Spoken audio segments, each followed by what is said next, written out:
여러분 옆에 있는 분들과 함께 인사하면 좋겠습니다.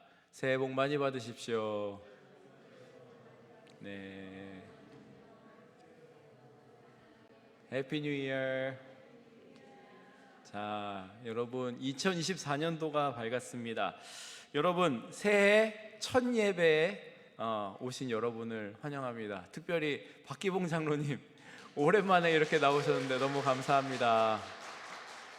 네, 올해부터는 작정하시고 예배에 나오시겠다고 하셨는데 첫 예배부터 이렇게 나오셨습니다. 너무 감사합니다.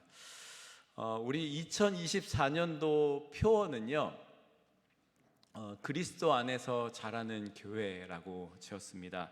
그래서 올해는요, 우리가 하나님의 말씀 안에서 자라는 교회가 되는 게 올해의 큰 목표 중에 하나입니다. 주제 말씀으로 제가 몇 가지를 골랐는데 그 중에 오늘 베드로후서 3장 18절의 말씀으로 새해를 시작하고자 합니다. 여러분 혹시 강아지 좋아하십니까? 너무 예쁘죠. 이게 그 미니어처 푸들인가 뭐 조그만 아주 강아지예요. 제가 어릴 때 푸들 하얀색 강아지를 키웠는데요, 너무 귀여운 거예요. 너무 귀여운 거예요. 진짜 아기 때 데리고 와가지고 막 쭈물르면서 제가 키웠는데요, 얘가 한 달이 되고 두 달이 되고 석 달이 되니까 처음에 그 조그맣던 거에서 점점 커지기 시작하는 거예요. 저는 미니어처인 줄 알았는데 얘가 점점 커지기 시작하는 거예요. 충격을 받아가지고 그만 커라. 이름이 빠삐였거든요. 빠삐야 그만 커.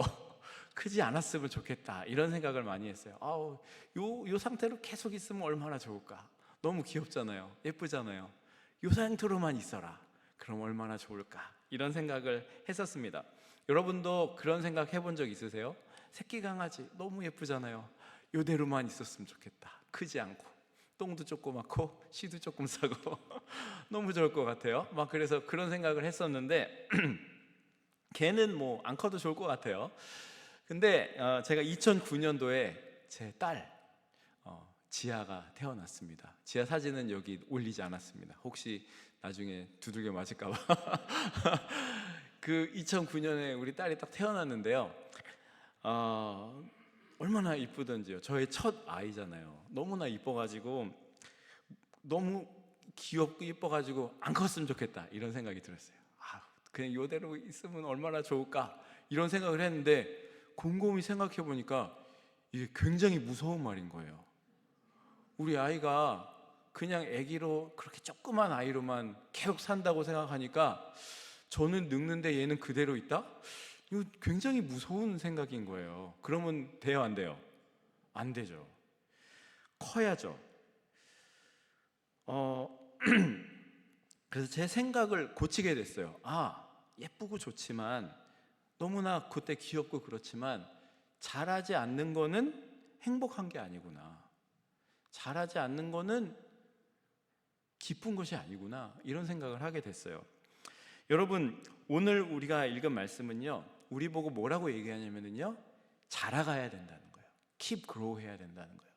우리가 자라가야 되는데요, 우리가 어떻게 자라가야, 우리의 어떤 부분이 자라가야 되냐면, 우리가 나이 들고 키가 크고 그렇게 되면서 우리의 영적인 신앙도 자라가야 된다는 것을 이야기하고 있습니다. 신앙은요, 예수님을 믿은 날, 우리가 처음 예수님을 만난 날, 그때 예수님을 만나서 너무나 기쁘고 감격했어요. 그래서 그거를 잊어버리지 않고 사는 게 신앙생활이 아닙니다. 신앙은요, 계속해서 커가야 되는 거예요. 그런데 처음 예수님을 만나고 기쁘고 감격했어요. 근데 거기에 멈추고 더 이상 자라지 않는 신앙인들도 있더라고요. 처음에는 그렇게 예수님 만나고 그렇게 있는 거 너무 좋잖아요. 보기 좋잖아요. 저럴 때 저럴 수 있지. 너무나 기쁘고 그때의 느낌, 처음 하나님을 만났을 때. 그런데요, 10년이 지나고 20년이 지나고 30년이 지났는데도 그 하나님 처음 만났을 때의 그때의 신앙으로 계속 있다면 이거는 심각한 문제가 되는 거죠. 여러분 그리스도인은요 계속해서 자라가야 됩니다. 만약에 자라지 않는다면요 하나님께서 우리를 보실 때 너무나 슬프실 거예요. 예수님도요 잘하셨어요. 말씀해 보시면 누가복음 2장 52절에 같이 한번 읽어보겠습니다. 시작. 예수는 지혜와 키가 자라가며 하나님과 사람에게 더욱 사랑스러워 가시더라. 예수님도요 지혜도 육신도 자라고 그리고 하나님과 사람 앞에 사랑받는 성품도 자라가셨다라고 기록을 하고 있어요. 예수님의 그 모범을 따라서 우리도 자라가야 되는 게 맞아요. 여러분, 자라는 것에 또 대표적인 사람이 있습니다. 이 사람이 누구냐면요 바울이에요. 바울은요 예수님 믿는 사람들을 막 쫓아서 핍박하러 다니다가 예수님을 딱 만났습니다. 그리고 어떻게 했냐면요 이 사람이 거기서 예수님을 만나고 나서 계속해서 자라기 시작했어요. 계속해서 예수님을 묵상하고 하나님의 뜻을 찾아내고 자신의 삶을 향한 하나님의 방향을 발견하고 그 가운데 나아가면서 계속해서 성장하기 시작했어요. 여러분, 우리도요 나이가 자라면서 우리의 신앙은 자라고 있습니까? 내가 하나님을 어릴 때 만났는데 그러면서 나도 커가고 있는데 그러면서 우리는 자라고 있습니까? 우리 EM 학생들 내가 옛날에 봤을 때 우리 장로교회 성경학교 왔을 때 봤을 때 보면 아주 조그만 아이들은 이제 엄청 컸어요. 저스틴 어디 있어? 저스틴 저기 있네요. 저스틴이 얼마나 조그만지 아세요? 근데 지금 저보다 커요. 엄청 커졌어요. 조그맸는데 엄청 커졌어요. 그러면서 우리의 신앙도 어떻게 해야 돼요? 자라야 돼요. 자라고 있는 거예요. 그렇죠? 자라야 돼요.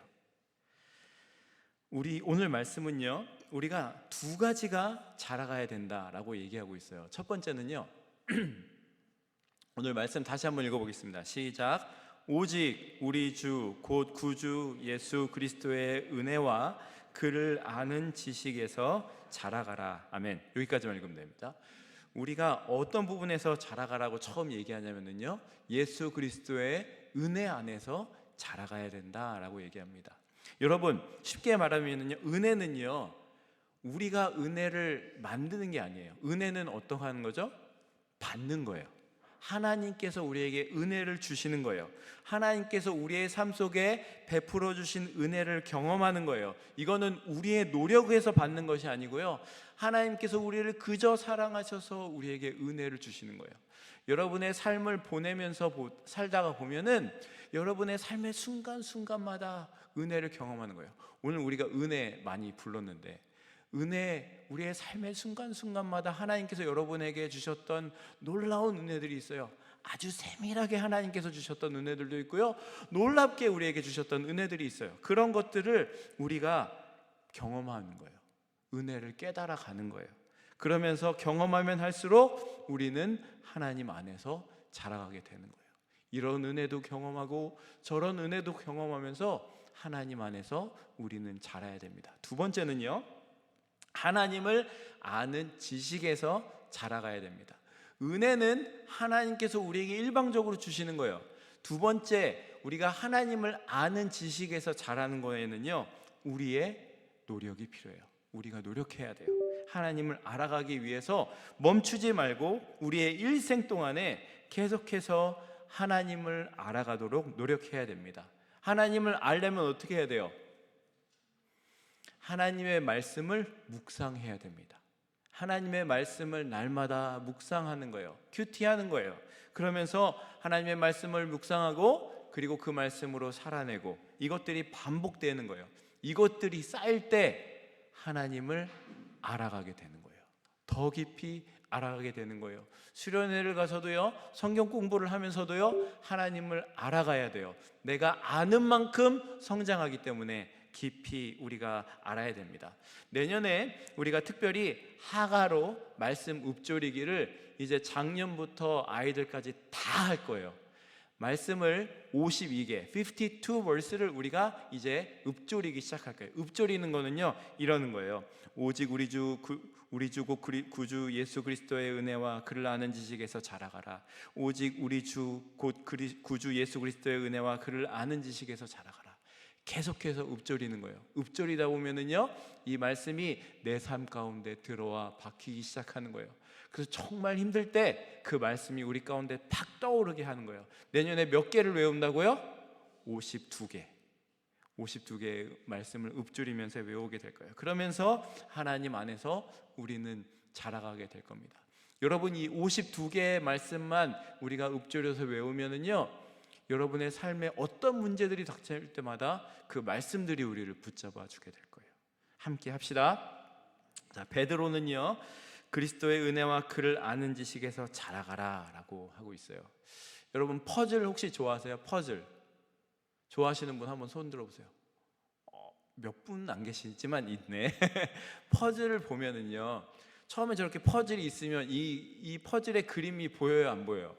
안 보이죠? 퍼즐을 잘 하려면은요, 어디부터 시작해야 되는지 아세요? 끝에 엣지부터 시작해야 돼요. 코너 이런 건 딱 티나잖아요. 그럼 거기 붙이고 옆에 붙이면서 이제 큰 그림을 그려가는 거죠.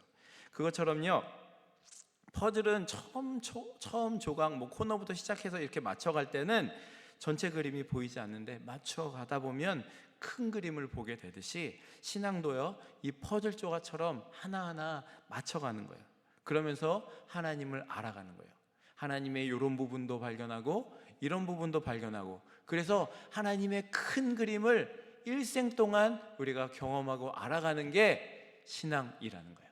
그게 하나님 안에서 자라가는 거예요. 그래서 언젠가 우리가 주님 앞에 서는 그날에 그 그림이 완벽하게 완성되어서 전체 그림을 완전히 알게 될 때까지 우리는 계속해서 자라가야 됩니다. 은퇴하셔도 신앙은 자라가야 됩니다. 우리 아이들도 신앙은 계속해서 자라가야 됩니다. 아멘. 그래서 베드로가 그리스도를 아는 지식에서 자라가라고 한 거는요, 매일매일 그리스도를 더 가까이 더 깊이 많이 알아가는 사람이 되라는 겁니다. 그래서 그 방법으로 우리가 몇 가지를 한번 정리해 봤는데요, 우리가 하나님께서 우리의 삶에 일하시는 것에 민감해야 된다는 것을 좀 생각해 보면 좋겠어요. 여러분, 하나님은요, 여러분의 인생에 크고 작은 일에 매일매일 일하시고 계세요. 믿으십니까? 우리는요, 거기에 민감해야 돼요. 그때 은혜를 경험하는 거예요.